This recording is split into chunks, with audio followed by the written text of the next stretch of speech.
Hello साथियों, स्वागत है आपका आपके अपने यूट्यूब चैनल पर। और आज सबसे पहला ही सारे न्यूज़पेपर पे हेडलाइन बना हुआ है, नेपाल में जल प्रलय। ये नेपाल का जल प्रलय जो है हमें 2013 की केदारनाथ त्रासदी जो हुई थी उसकी याद फिर से एक बार जीवंत करा दी इसने।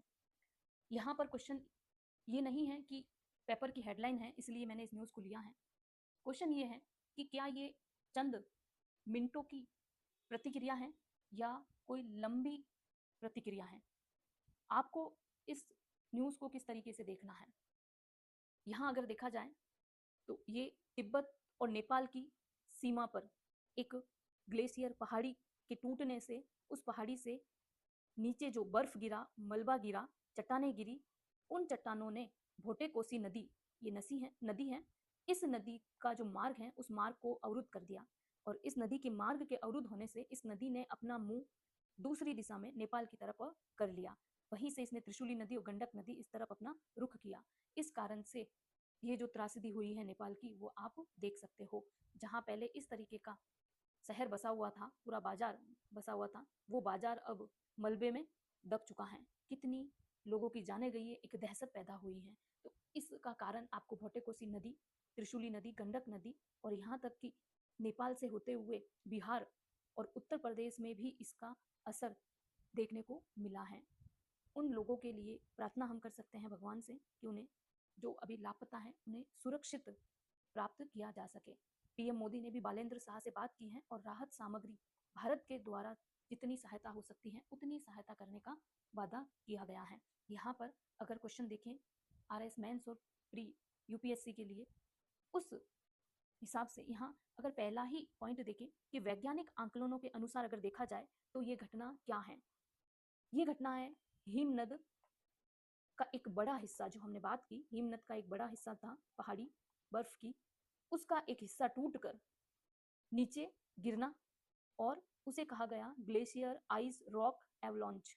Glacier glacier ice rock avalanche. इसके गिरने के बाद बर्फ, चट्टान, मलबे बहुत बड़े प्रवाह के साथ नदी घाटी में पहुंचे यहाँ पर और अचानक से फ्लैश फ्लड जैसी स्थिति बन गई, एक बाढ़ की स्थिति बनी। ये कोई पहले से इसका अनुमान नहीं था, ना ही पहले मौसम विभाग द्वारा इसकी सूचना दी गई, चेतावनी दी गई, कुछ भी नहीं था।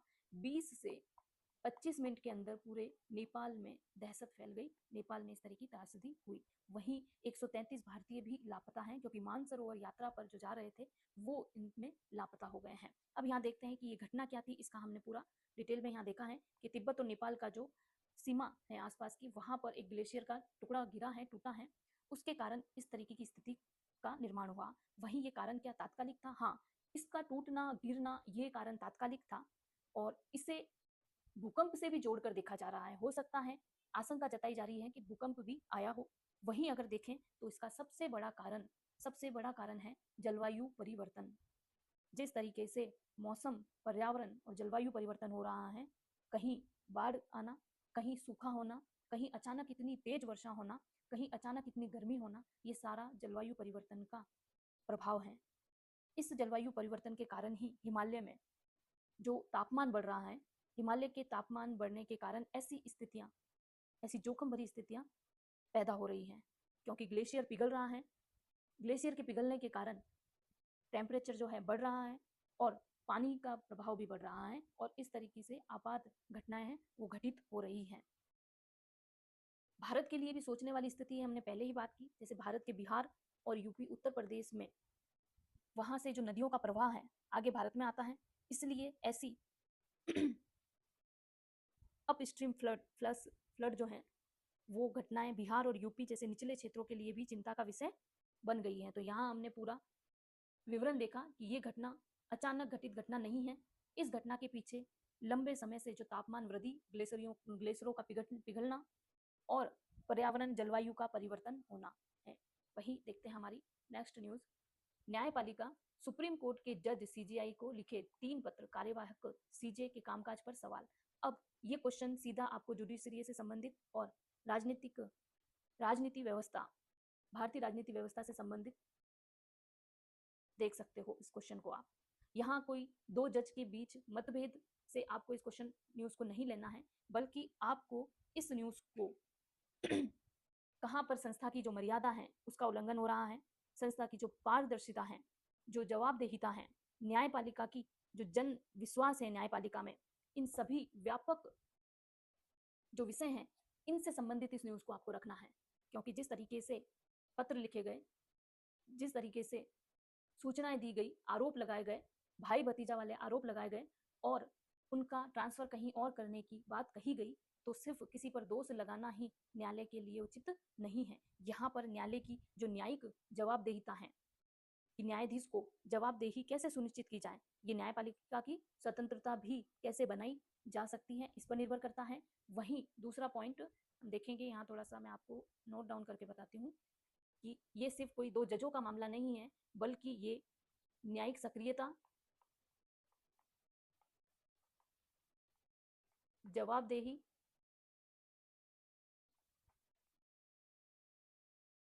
स्वतंत्रता, स्वतंत्र न्यायपालिका और हाई कोर्ट की भूमिका, इनका कार्य क्या है। वहीं कॉलेजियम व्यवस्था, कॉलेजियम व्यवस्था से संबंधित क्यों है? क्योंकि यहाँ पर इनका ट्रांसफर करने की बात की जा रही है, वहीं नए पद का सर्जन करने की बात की जा रही है, इन पे ये आरोप लगाए जा रहे हैं भ्रष्टाचार वाले। तो इन सभी का संबंध कॉलेजियम व्यवस्था से है। इसी के साथ जो संविधान में न्यायाधीश के बारे में वर्णन किया गया है, उन पर भी यहाँ प्रश्न चिन्ह लगता है। तो यहाँ आपको इस न्यूज़ से सिर्फ जजों के बीच मतभेद को ध्यान में नहीं रखना है, बल्कि यहाँ पर न्यायालय के ऊपर प्रश्न चिन्ह लग रहा है कि न्यायालय जो है एक स्वतंत्र न्यायपालिका होती है, स्वतंत्र रूप से वो कार्य करती है, उसकी सक्रियता होती है, जवाबदेहिता होती है, स्वतंत्र न्यायपालिका है। हाई कोर्ट में उसकी क्या भूमिका है, हाई कोर्ट की, और इसकी कॉलेजियम व्यवस्था, इन सभी पॉइंटों को आपको फिर से जो न्यायपालिका का आपका टॉपिक है उस टॉपिक में आपको देखना है और फिर इस न्यूज़ को उससे प्लस करके आपके मेंस एग्जाम के लिए इसको ध्यान में रखना है। इसके साथ हमारी नेक्स्ट न्यूज़ है, जो न्यायिक सक्रियता की हमने बात की, उससे संबंधित हमारी नेक्स्ट न्यूज़ है कि कैसे न्यायिक सक्रियता के माध्यम से न्यायालय स्कूलों की कैंटीन से 50 मीटर के दायरे में और जंक फूड पर बैन, मिड डे मील की भी मॉनिटरिंग करनी है। यहाँ पर फर्स्ट न्यूज़ ये है। और सेकंड न्यूज़ जो है, तीनों नदी किनारे 500 मीटर में उद्योगों पर रोक। अब ये पर्यावरण से संबंधित आपके लिए क्वेश्चन टॉपिक हो सकता है। यहाँ आप इसको एक न्यूज़ के रूप में देख सकते हो, लेकिन जब आप मेंस की आंसर राइटिंग करोगे, वहाँ आपको ये बहुत महत्वपूर्ण रोल आपका निभाएगा। आप करंट प्लस ये आपके लिए एक टॉपिक है, करंट ही नहीं है, करंट सिर्फ एक दिन की न्यूज़ होती है, उसके बाद ये आपके लिए टॉपिक बन जाता है। और यहाँ टॉपिक है न्यायिक सक्रियता का। कौन सा टॉपिक है? न्यायिक सक्रियता का। न्यायिक सक्रियता में किस तरीके से कार्य किया गया है, इस टॉपिक में हम थोड़ा डिटेल देखते हैं। सबसे पहला देखेंगे कि न्यायिक सक्रियता है क्या। तो न्यायिक सक्रियता वो कार्य है जब न्यायपालिका, कौन? न्यायपालिका संविधान, संविधान और कानून की व्याख्या करते हुए, यहाँ पर संविधान और कानून की व्याख्या की गई है, क्योंकि प्राण और दैहिक स्वतंत्रता का अधिकार है दोनों से। बच्चों के सेहत का यहाँ अधिकार जो है वो जुड़ा हुआ है, और यहाँ पर्यावरण से संबंधित अधिकार जुड़ा हुआ है। यहाँ आप नीति निर्देशक जो है उनको जोड़ सकते हो, यहाँ मौलिक अधिकारों को आप जोड़ सकते हो। तो यहाँ संविधान की और मौलिक अधिकारों की रक्षा करते हुए सार्वजनिक हित, ये सार्वजनिक हित के पॉइंट है दोनों ही, और मौलिक अधिकारों की रक्षा के लिए अपेक्षाकृत सक्रिय भूमिका निभाई जा रही है, इसलिए न्यायिक सक्रियता इसे कहा जाता है। अब यहाँ पर संज्ञान लेकर, और संज्ञान को ही क्या कहेंगे? सुओ मोटो, मतलब सु मोटो, मोटो स्वत संज्ञान ना, स्वत संज्ञान लिया है हाई कोर्ट ने, सुप्रीम कोर्ट ने, और फिर कहा है कि 50 मीटर क्षेत्र में जंक फूड पर रोक लगाई है। उसी के साथ मिड डे मील की भी मॉनिटरिंग करनी है, और बच्चों के लिए न्यूट्रिशन की मॉनिटरिंग भी करनी है कि बच्चों के भविष्य का ये सवाल है। बच्चों को जंक फूड से जो समस्याएं उत्पन्न हो रही हैं, बच्चों का दिमाग, बच्चों का स्वास्थ्य, हेल्थ गिरती जा रही है, इसके लिए अब सुप्रीम कोर्ट स्वत ज्ञान लेकर इस तरीके के प्रतिबंध लगा रहा है। सबसे पहले कर्नाटक तिरुवनंतपुरम ने हमने देखा कि वहां तो सरकार ने स्वयं ने ये डिसीजन लिए और इस तरीके की कार्रवाई करके बिल्कुल पूर्ण रूप से इस पर प्रतिबंध लगा दिया। लेकिन अब यहाँ हमारे जोधपुर में और अन्य जगह भी हाईकोर्ट द्वारा इस तरीके की कार्रवाई की है स्वत ज्ञान न्यायिक सक्रियता के माध्यम से। वहीं नदी के लिए भी पर्यावरण प्रदूषण को बचाने के लिए और नदी किनारे 500 मीटर उद्योगों पर रोक लगाई है। आपको ये क्राइटेरिया जो बताया है उनको ध्यान में रखना है। 100 मीटर के दायरे में निर्माण और विकास कार्यों पर भी प्रतिबंध लगाए गए हैं। नदी कौन सी है? जोजरी नदी, बांडी नदी और लूणी नदी। इन नदी से पूरा संबंधित आपके चैप्टर भी हैं, नदी तंत्र, उसे भी आप देखें, और ये किन किन क्षेत्रों में है उनको भी आप देखें। और वहीं से आपके लिए ये करंट न्यूज जो है एक टॉपिक, एक सब्जेक्ट के रूप में पर्यावरण से संबंधित और ज्योग्राफी जो है उससे संबंधित भी आपके लिए ये टॉपिक होता है। इसी के साथ किस कमेटी द्वारा न्यायाधीश संदीप मेहता और खंडदीप ने जोजरी नदी प्रदूषण के जुड़ी स्वप्रेरणा याचिका की सुनवाई करते हुए high level ecosystem oversight committee, ये आपको ध्यान रखना है कि अंतरिम रिपोर्ट और जल शक्ति मंत्रालय, तो जल शक्ति मंत्रालय भी इसमें ऐड है, फ्लड प्लेन जोनिंग गाइडलाइंस को ध्यान में रखते हुए अंतरिम सुरक्षा दायर की है। वहीं प्रशासनिक व्यवस्था को भी इसमें एक्टिव किया गया है, प्रशासन को भी इसमें एक्टिव किया है कि प्रशासन। नेक्स्ट न्यूज, ये आपकी इंटरनेशनल न्यूज है। ये भी मैं यही कहूंगी कि यूपीएससी और आरएस जो मेंस लिख रहा है उन बच्चों के लिए ये न्यूज बहुत इंपॉर्टेंट है।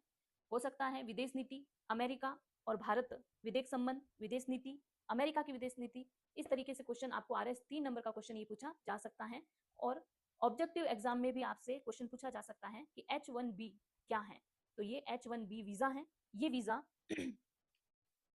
अमेरिका द्वारा लगाया गया, बनाया जाता है। किस लिए, इसके बारे में हम देखेंगे। तो भारत और अमेरिका में H1B वीजा क्या है, इसका प्रभाव देखते हैं। अमेरिका द्वारा temporary employer spawns work visa है ये H1B, temporary employer sponsors work visa. इसमें इस वीजे के माध्यम से अमेरिकी कंपनियां विशेष कौशल वाले विदेशी प्रोफेशनल्स को अमेरिका में काम पर रख सकती है। मतलब जो उच्च विशेषज्ञ हैं काम में, उनको अमेरिका में काम पर रखा जाएगा, उसके लिए ये वीजा है। वहां पर वो स्पेशलाइज्ड ऑक्यूपेशन संबंधित क्षेत्र में उसकी डिग्री जो है बैचलर ऑफ डिग्री होनी चाहिए। Foreign professionals, human Capitals, skills, migration, इस तरीके की वहाँ उसमें गुणवत्ता होनी चाहिए व्यक्ति में, जो व्यक्ति वहाँ जाना चाह रहा है इस वीजा के द्वारा। तो इस वीजे की फुल फॉर्म हमने देखी, इसका क्या अर्थ है वो हमने देखा। और नेक्स्ट है लिंग 2 कमेटी की सिफारिश। अब लिंग 2 कमेटी क्या है इसके बारे में देखेंगे। अब छात्र संघ चुनाव असंभव, ये जयपुर की न्यूज है। विश्वविद्यालय खुलने के 6 से 8 सप्ताह में चुनाव कराना जरूरी था। लिंग 2 कमेटी की सिफारिश माने तो इस बार चुनाव नहीं हो सकते, क्योंकि राजस्थान विश्वविद्यालय छात्र संघ और कॉलेजों के चुनाव ग्रीष्मकालीन अवकाश के बाद नए सत्र के लिए विश्वविद्यालय वापस खुलने की तारीख 6 से 8 सप्ताह के भीतर एक साथ आयोजित करवाने होते हैं। अब यहाँ चुनाव के बारे में वर्णन है, इतना आपके एग्जाम के लिए जरूरी नहीं है, लेकिन हम लिंग 2 जो कमेटी है उसके बारे में चर्चा करेंगे कि लिंग 2 कमेटी क्या है, कब इसको बनाया गया, इसका उद्देश्य क्या है। ये आपके मेंस में 2 नंबर, 5 नंबर, 10 नंबर का क्वेश्चन भी हो सकता है, और ऑब्जेक्टिव क्वेश्चन में भी पूछा जा सकता है कि लिंग 2 कमेटी जो है उसका संबंध किससे है और इसका गठन कब हुआ। इसका गठन 2005 द्वारा किया गया, और जेएम लिंग 2 न्यायाधीश जो थे उनकी अध्यक्षता में 6 सदस्यीय ये कमेटी थी। इस कमेटी के माध्यम से इसका उद्देश्य है कि विश्वविद्यालय में और कॉलेजों में होने वाले स्टूडेंट यूनियन इलेक्शन जो है उनके लिए क्या दिया, दिशा निर्देश दिया। किसके माध्यम से? लिंग 2 कमेटी के माध्यम से। और इसने अपनी रिपोर्ट कब सौंपी? 26 मई 2006 में रिपोर्ट सौंपी।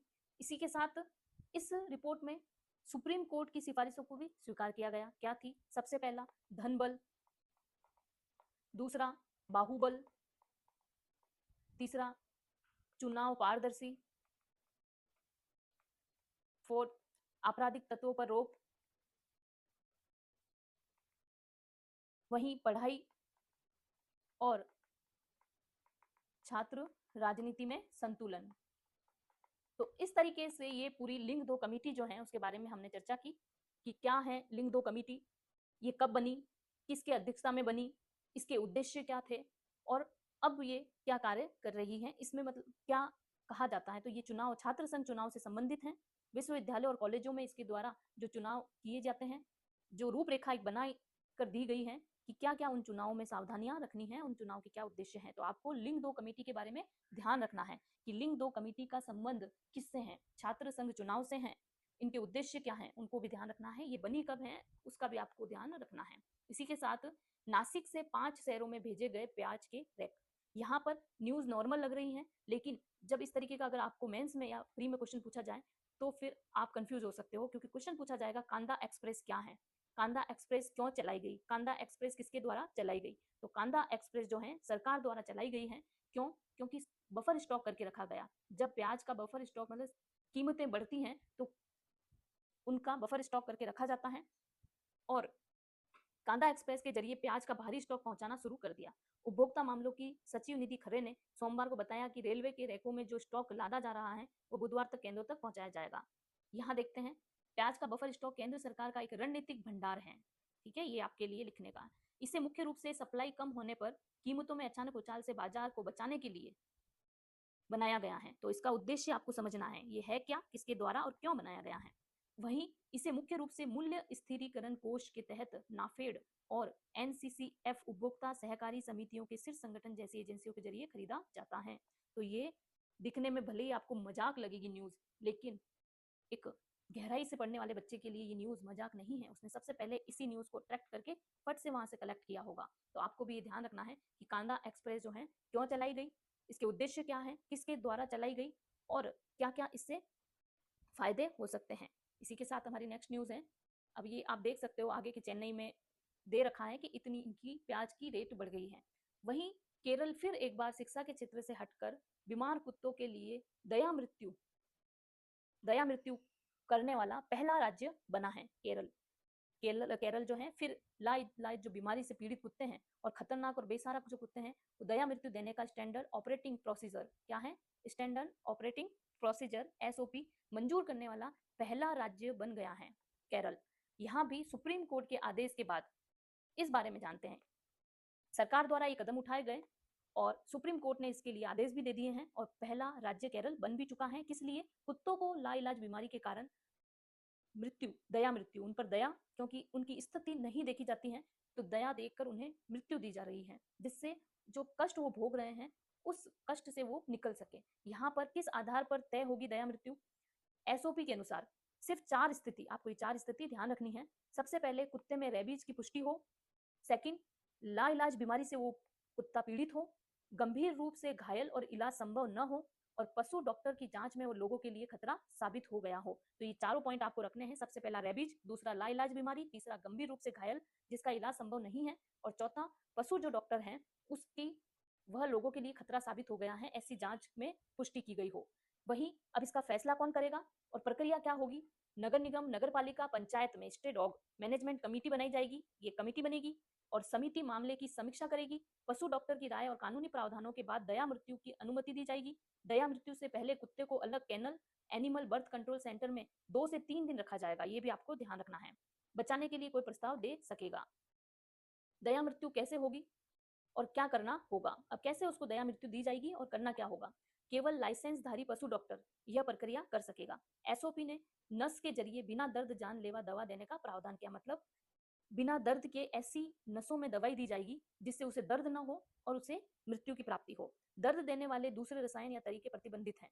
हर निकाय को अगले रजिस्टर में कुत्ता कहाँ मिला, उसकी फोटो, मेडिकल स्थिति और दया मृत्यु की वजह दर्ज करना होगा, और राज्य स्तरीय निगरानी समिति रिकॉर्ड का ऑडिट कर सकेगी। तो एक कुत्ते के लिए किस तरीके से पूरी समिति बनी, कारण बने, किस तरीके से उसे मृत्यु दी जाएगी, ये सारा सर्वोच्च न्यायालय के आदेश पर, और केरल राज्य जो है पहला राज्य बना है इस तरीके की दया मृत्यु देने वाला कुत्तों को। ये बहुत महत्वपूर्ण न्यूज है आपके लिए। वहीं दोनों कंपनियों में हुआ करार। HAL सफरान बनाएंगे 4000 हॉर्स पावर तक का हेलीकॉप्टर इंजन अरावली। अब क्वेश्चन पूछा जा सकता है कि अरावली क्या है, तो अगर जो मेरी क्लास देख रहा है वो तो बता सकता है कि अरावली क्या है, नहीं तो बच्चा अरावली पर्वतमाला के बारे में ही समझेगा और कुछ भी आंसर कर सकता है। तो आपको ये गलती नहीं करनी है, आपको क्लास जरूर देखनी है। भारत अब उच्च क्षमता वाला स्वदेशी हेलीकॉप्टर इंजन अरावली विकसित करेगा। किसके सहयोग से? पहला, हिंदुस्तान एरोनॉटिक्स लिमिटेड HAL और सफरान हेलीकॉप्टर इंजन ने बुधवार को संयुक्त कंपनी सफल हेलीकॉप्टर इंजन प्राइवेट लिमिटेड के साथ नई पीढ़ी के हेलीकॉप्टर इंजन के करार किया है। यहाँ पर अरावली को 3500 से 4000 सॉफ्ट हॉर्स पावर क्षमता वर्ग में विकसित किया जाएगा। करार के तहत इंजन के डिजाइन, विकास, निर्माण, आपूर्ति, पूरे जीवन चक्र के दौरान तकनीकी सहायता की व्यवस्था की जाएगी। इसी के साथ क्यों बनाया जा रहा है? इससे विदेशी निर्भरता घटाने की संभावना बड़ी है। ऐसी ही हमारी जो पिछली 2-3 क्लास हुई है उसमें भी हमने हेलीकॉप्टर के लिए नए नए जो प्रयोग किए गए हैं उनमें भी देखा है कि विदेशी निर्भरता को घटाने के लिए और स्वदेशी को बढ़ाने के लिए इस तरीके के प्रयोग किए जा रहे हैं। तो अरावली के विकास में भविष्य में उच्च क्षमता वाले हेलीकॉप्टर के लिए इंजन तकनीक उपलब्ध कराने का आधार मिलेगा। इसी के साथ उच्च शक्ति इंजन बड़ी चुनौती क्या है? शक्ति इंजन HAL और सफरान ने मिलकर शक्ति इंजन विकसित किया है। कौन सा इंजन है? शक्ति इंजन है अरावली के साथ। अरावली में क्या है? शक्ति 1400 से 2000 सॉफ्ट हॉर्स पावर वर्ग का इंजन ALH ध्रुव और LCH जैसे हेलीकॉप्टरों में इस्तेमाल होगा। तो आपको ये भी ध्यान रखना है कि कौन से हेलीकॉप्टरों में इसको इस्तेमाल किया जाएगा। इसी के साथ अरावली क्यों है अहम? क्या अरावली 3500 से 4000 सॉफ्ट हॉर्स पावर वर्ग का इंजन है? इसे HAL के 13 टन के भारतीय मल्टी रोल हेलीकॉप्टर और नौसेना के deck based multi role helicopter के लिए चुना गया है। तो अरावली को किसके लिए चुना गया है? ये नाम ध्यान रखने हैं।